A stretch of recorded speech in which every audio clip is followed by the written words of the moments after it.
Sir తనకు Rajya Sabha seat ఇవ్వాలని, ఒకవేళ రాజ్యసభ సీట్ ఇచ్చి ప్రోత్సహిస్తే ఏపీలో కాంగ్రెస్ను ప్రత్యామ్నాయ శక్తిగా తయారు చేస్తారని వైఎస్ షర్మిల రాహుల్ గాంధీతో సమావేశమై చెప్పారట. వైఎస్ కుమార్తెగా ఆమెకు కాంగ్రెస్ రాజ్యసభ సీట్ ఇస్తే ఇవ్వొచ్చేమో, కానీ ఏపీలో కాంగ్రెస్ మిగిలిన పార్టీలకు ప్రత్యామ్నాయ శక్తిగా మారేంత సీన్ ఇప్పుడుందా? ఆంధ్రప్రదేశ్లో కాంగ్రెస్ పార్టీ ఇంత సమీప భవిష్యత్తులో ప్రత్యామ్నాయ శక్తిగా మారే అవకాశం కనిపించడం లేదు. అయితే రాజకీయాల్లో ఏది శాశ్వతం కాదు. ఎందుకంటే ఉన్న సిచ్యువేషన్ ఏంటంటే ఇప్పటికీ ఆంధ్రప్రదేశ్ ప్రజలు కాంగ్రెస్ పార్టీ పైన కోపంతో ఉన్నారు. రాష్ట్రాన్ని విభజించిన తీరు పట్ల అలా కాంగ్రెస్ పార్టీని ప్రజలు శిక్షిస్తూనే ఉన్నారు. ఆ మాటకొస్తే రెండు జాతీయ పార్టీలు కాంగ్రెస్ను బీజేపీని కూడా శిక్షించారు. కానీ బీజేపీ టీడీపీ జనసేనలతో కలిసి కూటమిలో భాగం కావడం వల్ల ప్రయోజనం పొందింది.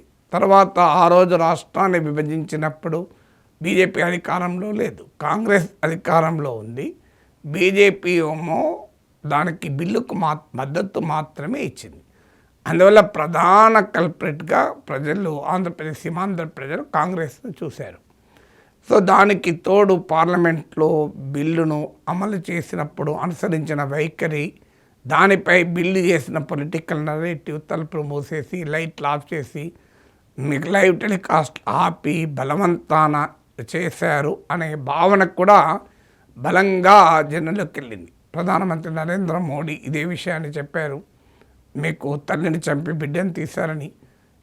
ఈ మధ్య కూడా బీజేపీ ఎంపీ తేజస్వి సూర్య ఇండియా పాకిస్తాన్ లాగా చేశారు, ఇలాంటి మాటలు కూడా మాట్లాడారు. అంటే అందువల్ల ఒక పొలిటికల్ నరేటివ్ బిల్డ్ అయింది. రెండవది, కాంగ్రెస్ పార్టీ నుంచి క్యాడరు నాయకులు భారీ ఎత్తున వైఎస్ఆర్ కాంగ్రెస్కు మారిపోయారు. ఇప్పుడు బెంగాల్లో కాంగ్రెస్ తృణమూల్ కాంగ్రెస్గా దాదాపు మారిపోయింది. త్రిపురలో కాంగ్రెస్ ఒక రకంగా బీజేపీగా మారిపోయింది. సో అలా మారిన క్రమంలో ఆంధ్రప్రదేశ్లో కూడా రాజశేఖర రెడ్డి కాంగ్రెస్ పార్టీ ముఖ్యమంత్రిగా ఉండడం, దీని పరిణామ క్రమంలో జరిగింది. జగన్ వైపు వైఎస్ఆర్ కాంగ్రెస్ వైపు కాంగ్రెస్ క్యాడర్ వెళ్ళిపోయింది. మూడోది, వైఎస్ షర్మిల రాజశేఖర రెడ్డి కూతురుగా రంగప్రవేశం చేసిన ఆమె నేరుగా ఆంధ్రప్రదేశ్ రాజకీయాలకు వచ్చి ఉంటే కాస్త బెట్ ఉండేది.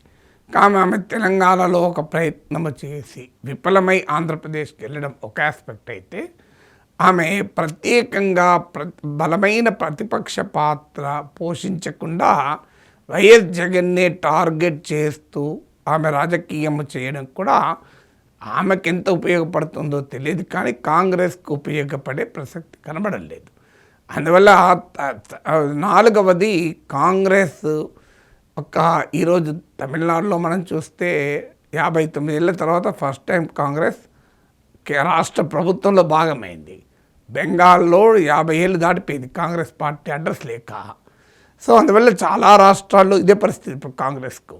సో అందువల్ల ఆంధ్రప్రదేశ్లో కూడా కాంగ్రెస్ పార్టీ రివైవ్ కావడానికి ఏ రకమైన వ్యూహాలు అనుసరిస్తే వస్తుందో అనేది ఒక బిగ్ పాయింట్. ఎందుకంటే తమిళనాడు తరహాలో రాజకీయాలు పోలరైజ్ అయి ఉన్నాయి టీడీపీ వైసీపీ మధ్య.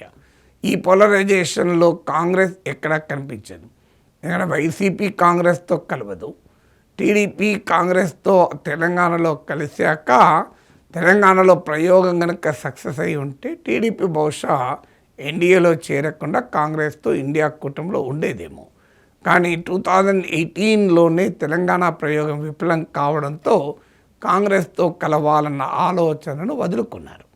సో ఈ పరిణామ క్రమంలో అంటే ఈ కారణాలు, ఒకటి రాష్ట్ర విభజన విషయంలో ఉన్న కోపం, రెండు వైఎస్ఆర్ కాంగ్రెస్ పార్టీ మొత్తం కాంగ్రెస్ను తీసుకెళ్ళిపోవడం, మూడు వైఎస్ షర్మిల అనుసరిస్తున్న రాజకీయ వ్యూహం, నాలుగు మీకు ఒక స్పేస్ లేకపోవడం. అంటే పాలిటిక్స్ పోలరైజ్, తమిళనాడులోనైనా డిఎంకేతోనో ఏడిఎంకేతోనో పొత్తుతో వచ్చారు, కానీ ఇక్కడ పొత్తుతో కూడా లేకపోవడం వల్ల కాంగ్రెస్కి అవకాశాలు దాదాపు లేవు.